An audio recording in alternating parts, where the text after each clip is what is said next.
I have mentioned many times that astrology is the study of time.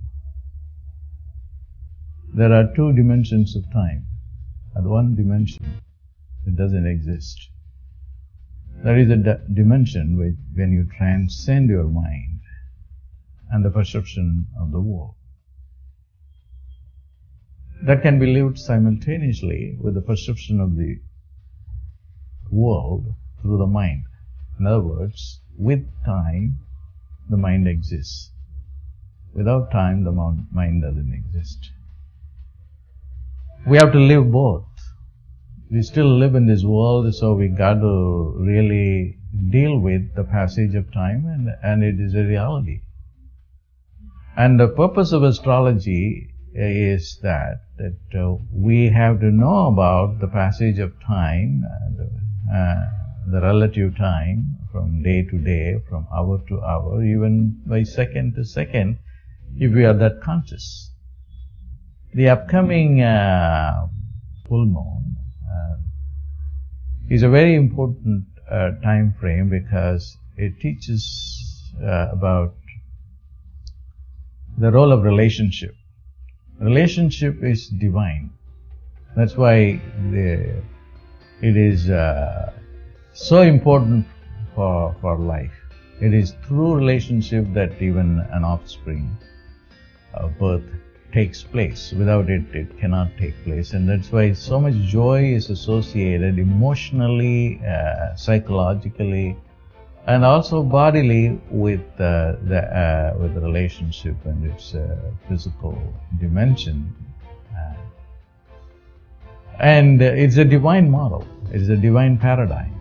The paradigm has been given to us by the divine, as there, everything on the earth plane is modeled after the heavens. Just as there are weddings on the earth plane, there are weddings in heaven too. And astrology gives an insight into that. And the divine wedding, this upcoming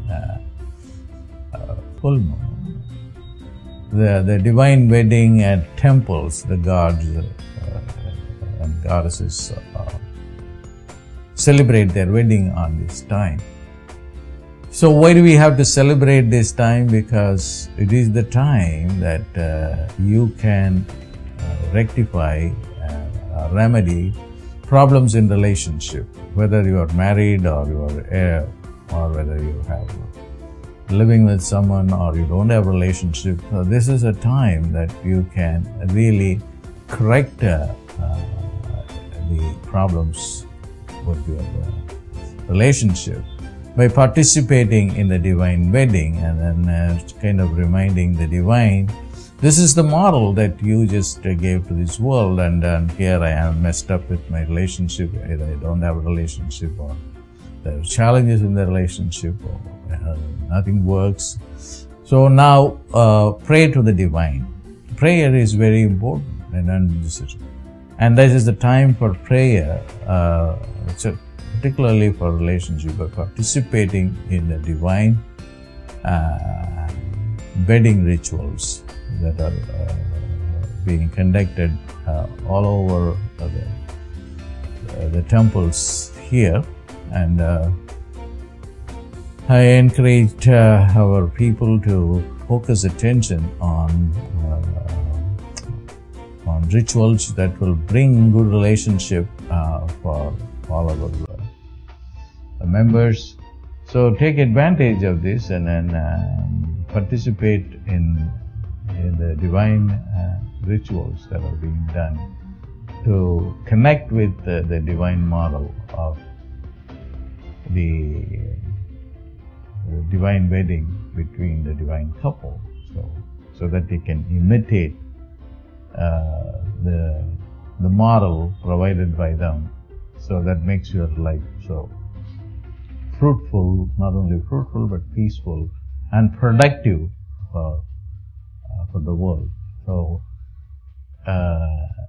within the Indian tradition, or also in the Jewish tradition, as well as in other traditions, the ancient traditions, astrology plays a very important role in connecting the human and the divine with the placement of the planets. This is a science that will be revealed as we go along in the golden age. We are just entering the golden age. So you will see relationship miracles taking place when you are very conscious about this time frame and connect with the divine in order to facilitate a very fulfilling and productive, fruitful relationship.